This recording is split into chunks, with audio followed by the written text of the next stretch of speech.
And then at this point, you should check the website of the university with which they are affiliated. I mean, you should check the university with which the professors are affiliated. Why? Do you know why? Because you want to know what the requirements are. I mean, what the university asks the applicants, what the standards for a proposal is, how many pages should it be, okay, and something like this. For example, I wanted to go to some specific university. Here I'm gonna show you the University of Oxford, okay, as an example. I searched the university's website, and unfortunately there is an icon on the very first page, I mean on the home page of the university, dedicated to admissions, and especially undergraduate, graduate, and continuing education. Okay, I'm gonna look at one. For example, at the graduate heading, I mean icon, I clicked, and then I'm gonna look at the Oxford funding, fees and funding. How can I get the money, how much I will be given, and so on and so forth. Loans, student loans, external fundings, Oxford itself funding, and as you see, you can see that there are a large number of items. There are a number of items, and there is a large amount of information in each icon. Okay, for example, I'm gonna look at the international students and see what information is provided there for me as an international student. For example, as an African student, as an Asian student, okay, as a non-European student, non-American student. Here at the top of the page, they have written international qualifications, and then if you want to know more, you should scroll down and go to the bottom of the page and see what is provided for you. I mean, what information is provided for you at that specific web page. Okay, the Oxford University is providing you with a lot of information here on its own website, and under different icons, under different titles. Okay, and I'm gonna look at applying to Oxford here. Where do I start? Application guide, application with disabilities. I mean, applicants with disabilities, for example, a left-handed person or a blind person. How should that person apply? What will be given to him or her?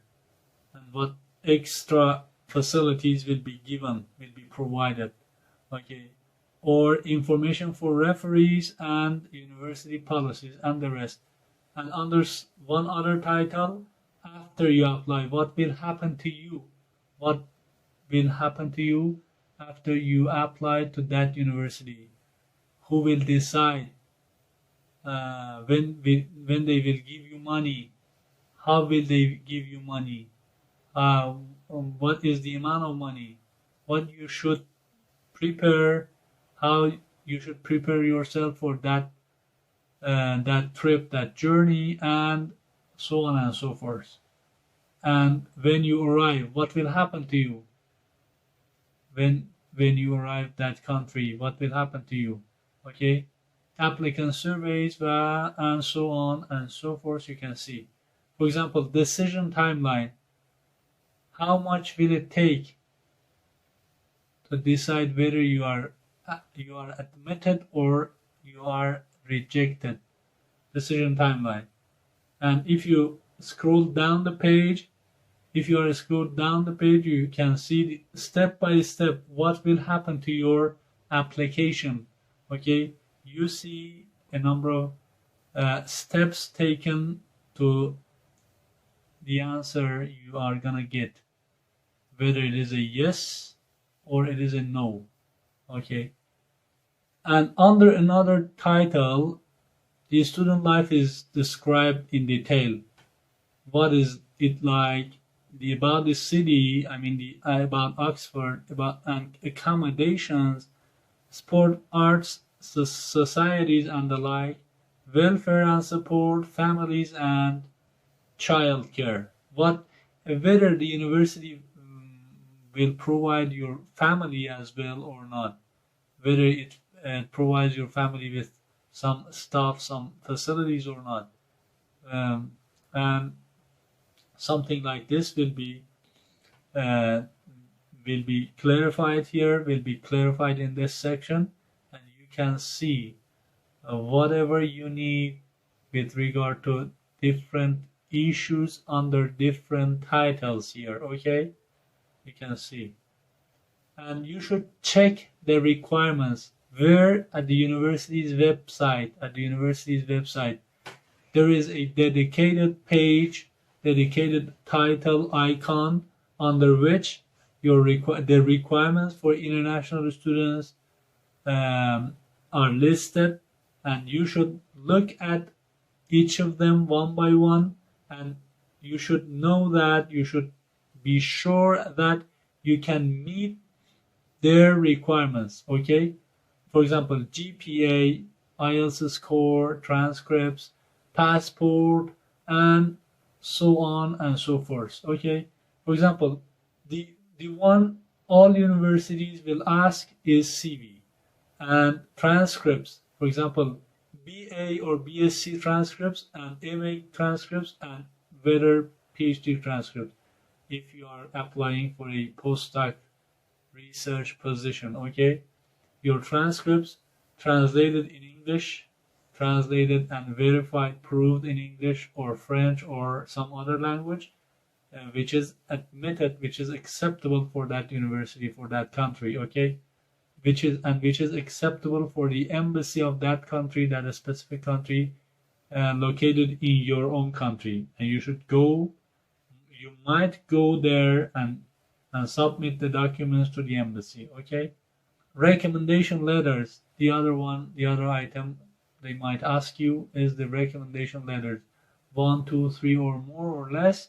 This depends on the university whether they ask your supervisor and your advisor's recommendation or not, or it suffices to get some recommendations from different people. So some normal professors, some your ordinary professors, or whether it should be a professor who supervises your thesis or who advises your thesis. This depends on the university.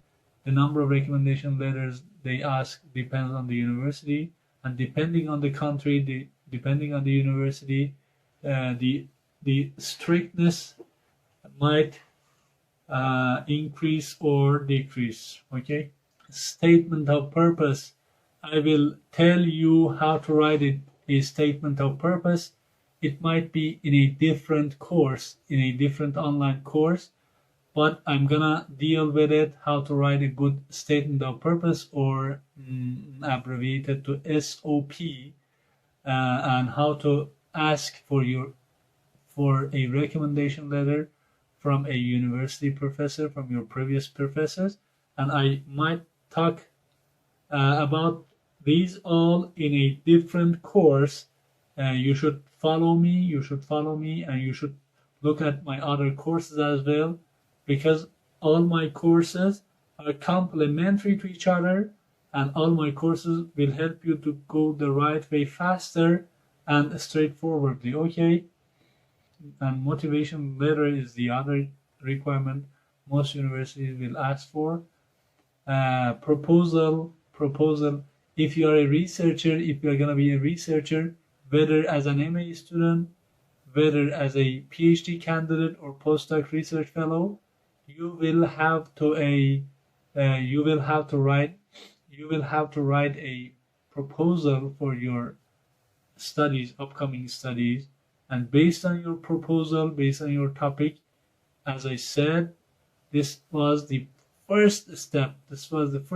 Selecting your topic, then selecting journal, then professor, the country, and so on and so forth. And as I said, based on the topic you've selected, you should write a proposal which is acceptable by the university to which you are applying. Okay, proposal is very important, and as I said earlier, you should cite some sources published and written and published by the same professor to whom you are interested. I mean, you're interested to work with. Okay, you're interested to be supervised by him, under his supervision. You should cite some publications of the professors under his supervision of which you are gonna pursue your studies. Okay, don't forget it at all. And then IELTS or TOEFL scores, language tests or other language tests, for example French score or something like this, GRE, GMAT, and some international exams like this. These scores are very important. These are the requirements. These are the requirements most of the universities will ask for, whether as a hard copy or a soft copy, whether the university itself or the country's embassy in your own country, whether as a PDF file or document file. You should prepare all these, and maybe more than that, depending on the country and university, and depending on the preference of the professor under his supervision you're going to work. This might be more than that or less than that, but most of the universities around the world, especially European and American universities, ask for all these requirements. Okay,